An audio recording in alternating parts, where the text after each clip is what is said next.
మొదటి కాశ్మీర్ యుద్ధం 1947-48 జరిగింది. దీని యొక్క నేపథ్యం ఏమిటంటే, స్వాతంత్రం సమయంలో సంస్థానాలకు భారత్ లేదా పాకిస్తాన్లో విలీనం అయ్యే లేదా స్వతంత్రంగా ఉండే అవకాశం ఇవ్వబడింది. ముస్లిం మెజారిటీ జనాభా కలిగిన జమ్మూ కాశ్మీర్ను హిందూ రాజు హరి సింగ్ పాలిస్తుండేవారు. ఆయన స్వతంత్రంగా ఉండాలని నిర్ణయించుకున్నారు. అయితే పాకిస్తాన్ మద్దతుతో పస్తూగాన్ గిరిజన తెగలు కాశ్మీర్పై దాడి చేశాయి. గిరిజన సేనలు శ్రీనగర్ వైపు దూసుకురావడంతో మహారాజా హరిసింగ్ భారతదేశ సహాయం కోరారు.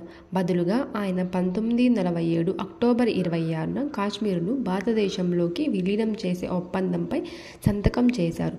వెంటనే భారత సైన్యం కాశ్మీర్లో ప్రవేశించి చొరబాటుదారులను వెనక్కి తరిమింది. ఈ యుద్ధం 1948 చివరి వరకు కొనసాగింది. భారతదేశం ఈ విషయాన్ని ఐక్యరాజ్య సమితికి నివేదించింది. 1949 జనవరి 1న ఐక్యరాజ్య సమితి జోక్యంతో కాల్పుల విరమణ అమల్లోకి వచ్చింది. యుద్ధం ముగిసే నాటికి జమ్మూ కాశ్మీర్, కాశ్మీర్ లోయ మరియు లడఖ్ భారతదేశ నియంత్రణలో ఉండగా, పశ్చిమ పంజాబ్ మరియు ఉత్తర ప్రాంతాలు అంటే ప్రస్తుతం ఆజాద్ కాశ్మీర్ మరియు గిల్గిత్ బల్టిస్తాన్ పాకిస్తాన్ నియంత్రణలోకి వెళ్ళాయి. కాల్పుల విరమణ రేఖనే తర్వాత నియంత్రణ రేఖ, లైన్ ఆఫ్ కంట్రోల్ LOCగా పిలిచారు. Thank you. జై హింద్.